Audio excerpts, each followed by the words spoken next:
നരകത്തെക്കുറിച്ച്, സ്വർഗത്തെക്കുറിച്ച്, പരലോകത്തെക്കുറിച്ച്, മരണാനന്തരമുള്ള ജീവിതത്തെക്കുറിച്ച് കേൾക്കുന്നതൊക്കെ ഒരു കഥയായി കേൾക്കുക എന്നല്ലാതെ അതിങ്ങനെ നെഞ്ചിൻ കൂട്ടിലൊരു വികാരമായി അതിങ്ങനെ ജ്വലിച്ച് കണ്ണു നിറയുന്ന ഒരു അനുഭവം നമുക്കുണ്ടോ? എന്നാൽ ചില സ്റ്റോറീസൊക്കെ കാണുമ്പോൾ, ചില എഴുത്തൊക്കെ വായിക്കുമ്പോൾ ചിലപ്പോൾ നമ്മുടെ കണ്ണ് നനയും, നമ്മൾ വിതുമ്പും. എന്താ അതിന്റെ കാര്യം? അതിലേക്ക് നമ്മൾ മനസ്സുകൊണ്ട് ഇറങ്ങുന്നുണ്ട്, നമ്മുടെ ഹൃദയം കൊണ്ട് നമ്മൾ എത്തുന്നുണ്ട്, അത് നമ്മളൊന്ന് റിലേറ്റ് ചെയ്യാൻ ശ്രമിക്കുന്നുണ്ട്. ഈ സദസ്സിൽ വെച്ച് ഞാൻ പറയുന്നു, ഇബ്രാഹിം അലൈഹിസ്സലാം പോലും മരണത്തിന് ശേഷം ഒരു ജീവിതമുണ്ട് എന്നത് ബോധ്യപ്പെട്ട് സ്വീകരിക്കാനാണ് ശ്രമിച്ചത്. ഇദ് ഖാല ഇബ്രാഹിം റബ്ബി അരിനി കൈഫ തുഹയിൽ മൗത, പടച്ചവനെ നീ എങ്ങനെയാണ് മരിച്ചവരെ ജീവിപ്പിക്കുന്നത് എന്ന് എനിക്ക് നീ ഒന്ന് കാണിച്ചു തരണം.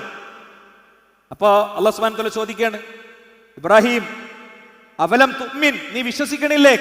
മരിച്ചവരെ ജീവിപ്പിച്ച് കാണിച്ചു തരണം എന്ന് നീ എന്തുകൊണ്ടാണ് എന്നോട് ആവശ്യപ്പെടുന്നത്?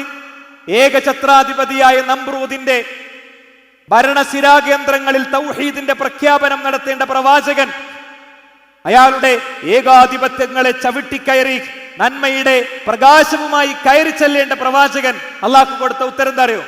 ഞാൻ വിശ്വസിക്കുന്നുണ്ട്, വലാകിൻ ലിയത്മഇന്ന ഖൽബി, എന്റെ ഹൃദയത്തിന് ശാന്തമായി, എന്റെ ഹൃദയത്തിന് ബോധ്യമായി, എന്റെ ഹൃദയത്തിന് അത് എക്സ്പീരിയൻസ് ചെയ്തുകൊണ്ട് പഠിച്ചുകൊണ്ട് ബോധ്യപ്പെട്ടുകൊണ്ട് എനിക്കത് സ്വീകരിക്കണം പടച്ചോനെ. ഇതാണ് നമുക്ക് മിസ്സാകുന്നത്. ഉസ്മാൻ റളിയല്ലാഹു അൻഹു ഖബർ കാണുമ്പോൾ കരഞ്ഞിരുന്നു എന്നാണ്.